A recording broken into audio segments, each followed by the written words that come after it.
kami mohon dukungan dari masyarakat, stakeholder pemilu untuk memberikan masukan ke Bawaslu supaya ke depan pelaksanaan pengawasan pemilu yang dilakukan Bawaslu bisa lebih baik dari pelaksanaan pemilu sebelumnya.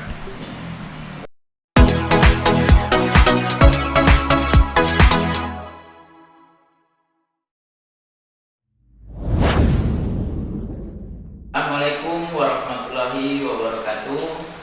Halo sahabat Bawaslu, kembali berjumpa di podcast Saronde, Sarana Obrolan Demokrasi Bawaslu Kabupaten Gorontalo Utara, bersama saya Budi Hartono.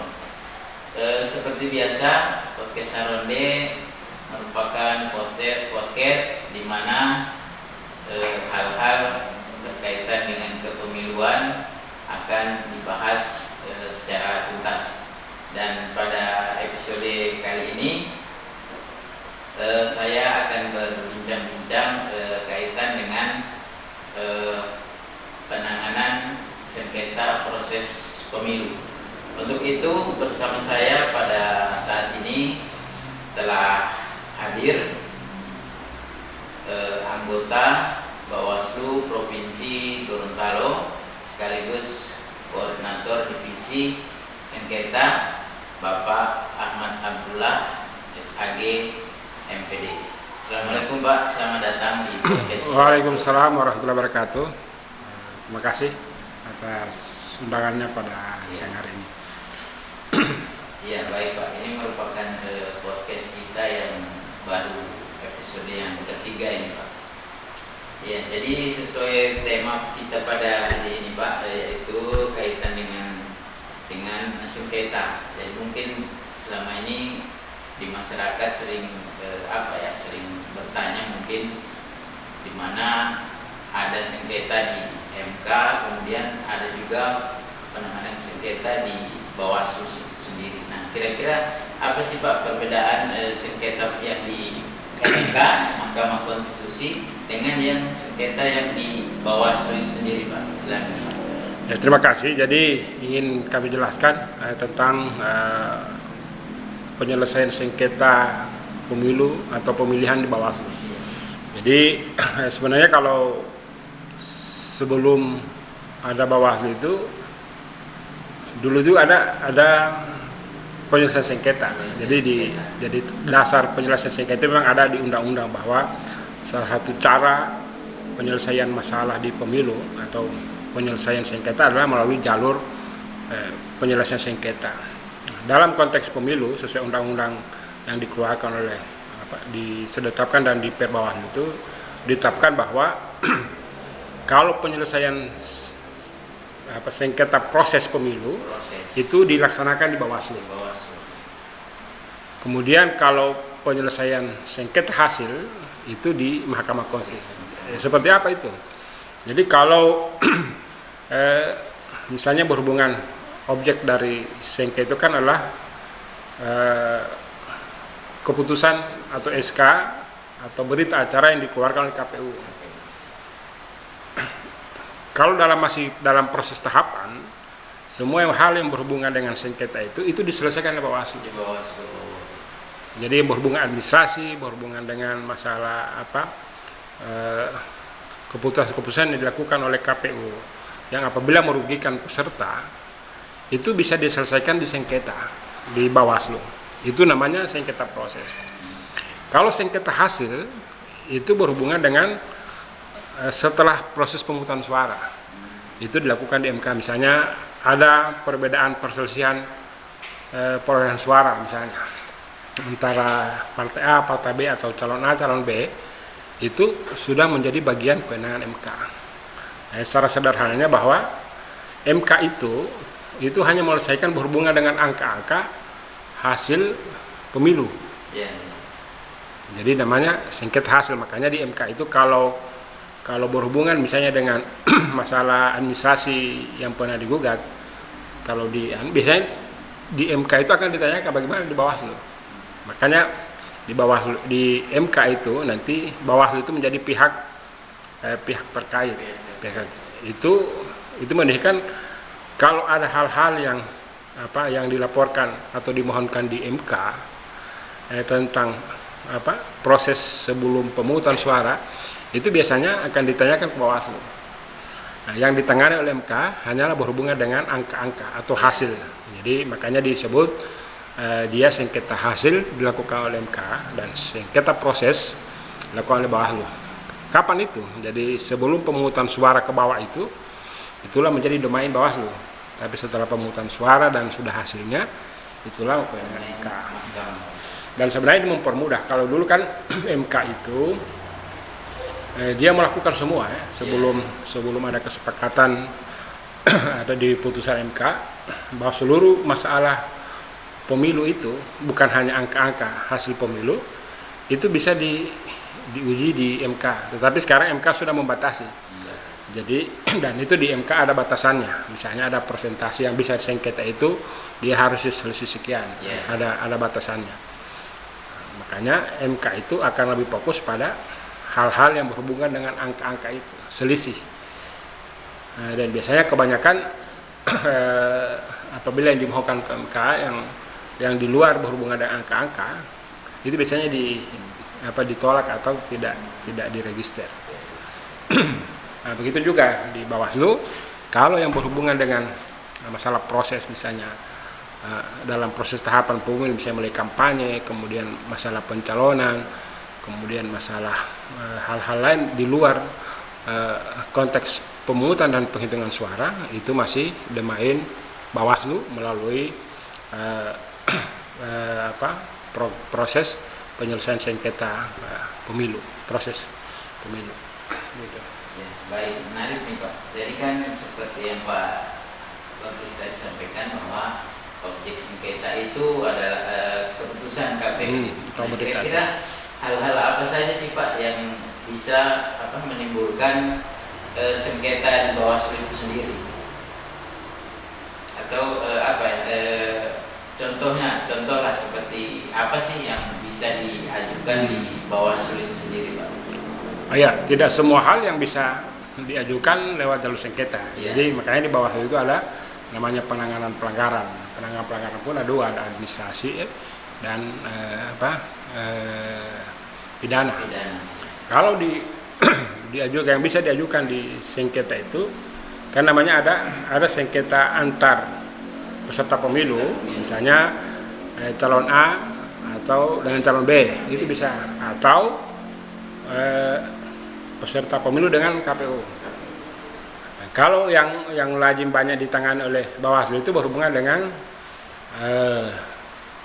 antara peserta pemilu dengan KPU. Nah, misalnya begini, KPU mengeluarkan keputusan yang kemudian keputusan itu dinilai merugikan oleh peserta pemilu atau salah satu peserta pemilu. Tetapi dalam konteks misalnya pencalonan misalnya itu legal standing pemohon itu misalnya antara sengketa antar peserta dengan KPU itu dia harus dirugikan langsung, dari statusnya dirugikan langsung. Jadi kalau dirugikan tidak langsung itu biasanya tidak ditolak atau tidak diregistrasi. Contohnya begini, misalnya di satu daerah ada 3 pasangan calon yang mendaftar di KPU, kemudian ada calon yang misalnya dari 3 itu 2 yang diloloskan, 1 yang tidak lolos. Saya mungkin bisa dicoret atau tidak ditetapkan oleh KPU sebagai calon. Pasangan calon ini bisa menggugat karena dia adalah pihak yang dirugikan secara langsung, artinya dengan keputusan KPU itu tidak mengakomodir mereka di PKP. Nah, tetapi kalau hanya 3 pasangan calon baru 3-3-nya dinyatakan lolos oleh KPU, tetapi biasanya kan ada begitu, ada yang menggugat misalnya kalau calon lain itu seharusnya tidak ditetapkan oleh KPU karena misalnya ada syarat ijazahnya atau syarat apanya tidak mensyarat.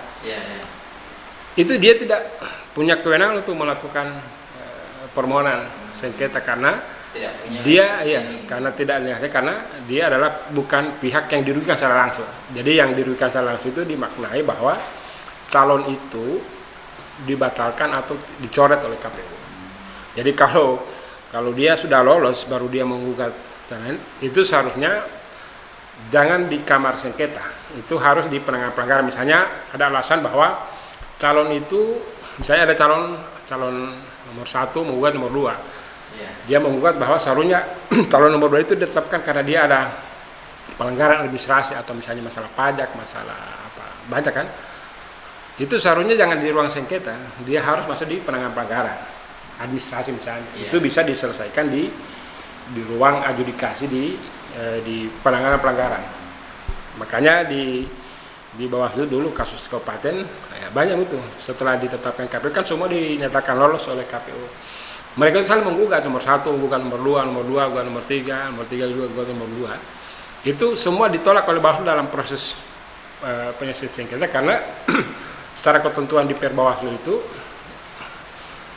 dia harus pihak yang dirugikan secara langsung. Makanya ada kasus seperti itu didorong di ruang penanganan pelanggaran dan itu dilanjutkan sampai ada keputusan Bawaslu tentang itu.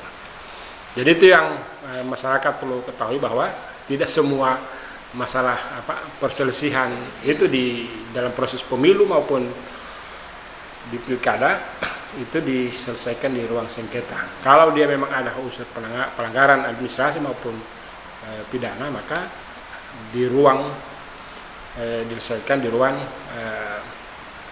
adjudikasi di penanganan pelanggaran. Jadi itu yang berhubungan, dan dalam ruang sengketa itu banyak juga diatur ya, berhubungan dengan waktunya dan lain-lain. Bawaslu sudah mengeluarkan peraturan tentang penyelesaian sengketa tersebut. Ya, baik Pak.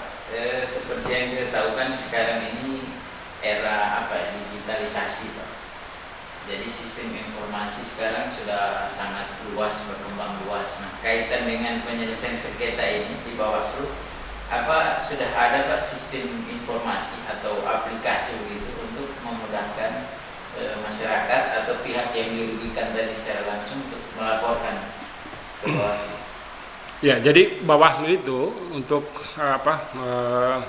menjawab perkembangan zaman, maka dalam penyelesaian sengketa itu Bawaslu sudah mengeluarkan peraturan tentang aplikasi atau sistem informasi penyelesaian sengketa di Sintasips. Jadi di sistem informasi itu atau di aplikasi itu, jadi pemohon itu tidak harus datang ke Bawaslu. Jadi dia kalau misalnya jauh tepatnya, dia bisa menggunakan aplikasi SIPS itu. Jadi di situ ada ruang untuk melakukan laporan secara online. Dan itu tugas Bawaslu, kan di situ ada di Bawaslu Kabupaten atau provinsi ada adminnya. Jadi setelah laporan masuk itu akan diproses secara walaupun setelah dia masukkan lain itu kan dokumennya baru dokumen secara secara data soft file ya. Nah, tetapi pada saat setelah selesai dia juga harus masukkan hard file-nya, soft file, karena dalam proses hukum ya di mana-mana begitu bahwa dokumen itu tetap harus ada misalnya materai, kan tidak cukup hanya di scan, dia harus diperiksa. Tapi ini dalam rangka mempercepat prosesnya, karena masa pengajuan itu kan hanya 3 hari sejak ditetapkan, sejak dikeluarkan berita acara atau keputusan. Artinya kalau alasan jauh, kalau dulu kan begitu, ada orang mau lapor di Bawaslu karena dia jauh misalnya di provinsi, dia harus dari Pokwato, dia mengumpulkan waktunya tidak cukup. Biasanya dia datang ke kantor Bawaslu, itu sudah selesai waktunya, sudah melampaui, maka dianggap daluarsa. Nah, dengan sistem ini masyarakat itu atau calon yang diduga itu dapat mengirimkan filenya lewat sistem itu. Artinya dia keunggulannya dia bisa melakukan secara tidak langsung melewat aplikasi itu, walaupun dia tidak berada di kantor Bawaslu. Kemudian kedua, fungsi dari SIPS ini biasanya lebih akurat karena di situ kan ada jadwalnya sudah ditetapkan, kemudian Bahkan nanti pemohon itu dia akan dapat notifikasi. Jadi dia bisa mengecek misalnya status laporannya itu. Dia tidak harus balik tiap hari ke kantor mengecek apakah status laporannya apa ditolak atau diterima, diregistrasi atau tidak. Dia hanya bisa lihat di aplikasi itu. Nanti dalam aplikasi itu peserta pemilu juga akan diberi akses untuk mengecek. Bahkan masyarakat sekalipun bisa mengecek itu. Jadi di dashboard itu, di aplikasi itu masyarakat dapat melihat misalnya kasus ini yang bisa dilihat kapan sidangnya. Kemudian ketiga, fungsi dari SIPS ini, semua putusan-putusan yang dikeluarkan oleh Bawaslu itu bisa dicek di situ. Jadi sejak Bawaslu provinsi, Bawaslu kabupaten kota mengeluarkan putusan tentang penyelesaian sengketa, itu bisa dilihat dokumen putusannya. Jadi kalau ada teman masyarakat atau mahasiswa yang ingin melakukan penelitian misalnya, meminta data itu tidak perlu dia, memang harus lewat PPD tapi bisa mengakses lewat SIPS itu. Jadi gunanya itu dari sistem informasi ini, artinya bahwa sistem informasi ini mempermudah masyarakat untuk melakukan permohonan atau pihak yang terkait untuk mengajukan permohonan ke Bawaslu, dan juga masyarakat bisa mengecek proses perkembangan penanganan atau penyelesaian sengketa dilakukan oleh Bawaslu. Jadi ini dalam rangka juga transparansi Bawaslu terhadap kegiatannya, terutama yang berhubungan dengan penyelesaian sengketa.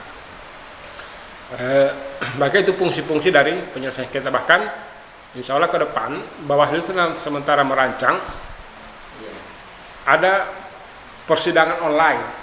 Jadi kalau misalnya berikut COVID ini akan berkepanjangan, kemudian ada pembatasan orang untuk bertetap hadir di persidangan, nanti pemohon itu bisa lewat daring. Ya. Jadi Bawaslu sementara menggodok itu, saksinya juga bisa lewat daring,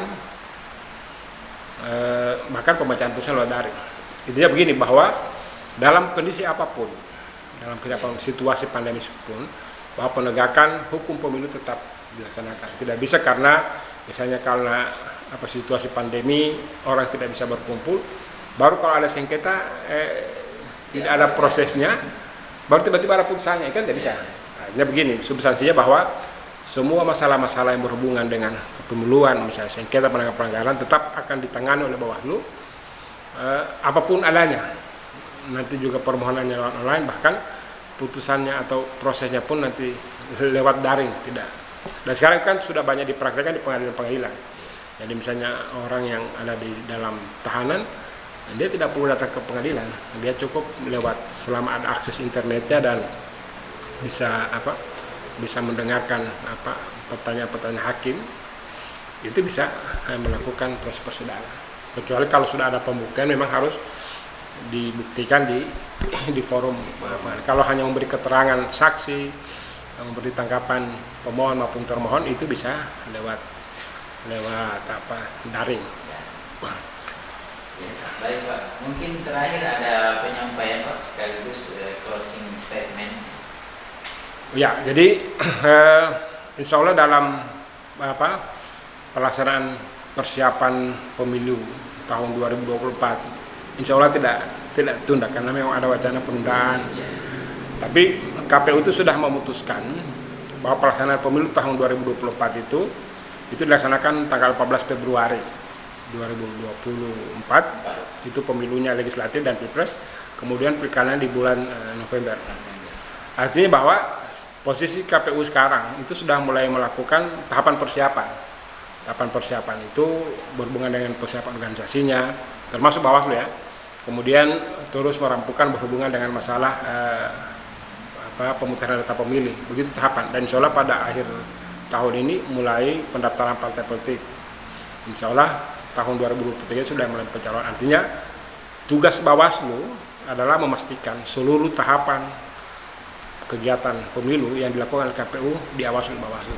Makanya Bawaslu sekarang setelah mempersiapkan perangkat sarana dan prasarananya, kantornya, SDM-nya, dalam rangka persiapan pemilu itu. Makanya kami berharap pada seluruh masyarakat jauh hari, masih kurang lebih 2 tahun lagi kita sudah mempersiapkan proses pemilu, dan kami mohon dukungan dari masyarakat, stakeholder pemilu untuk memberikan masukan ke Bawaslu supaya ke depan pelaksanaan pengawasan pemilu yang dilakukan Bawaslu bisa lebih baik dari pelaksanaan pemilu sebelumnya. Baik Pak, kami mengucapkan terima kasih Pak terima kasih atas kesediaannya untuk hadir di podcast Sarode Bawaslu Kabupaten Gorontalo Utara. Nah, sahabat Bawaslu, demikian tadi podcast Sarode pada episode kali ini.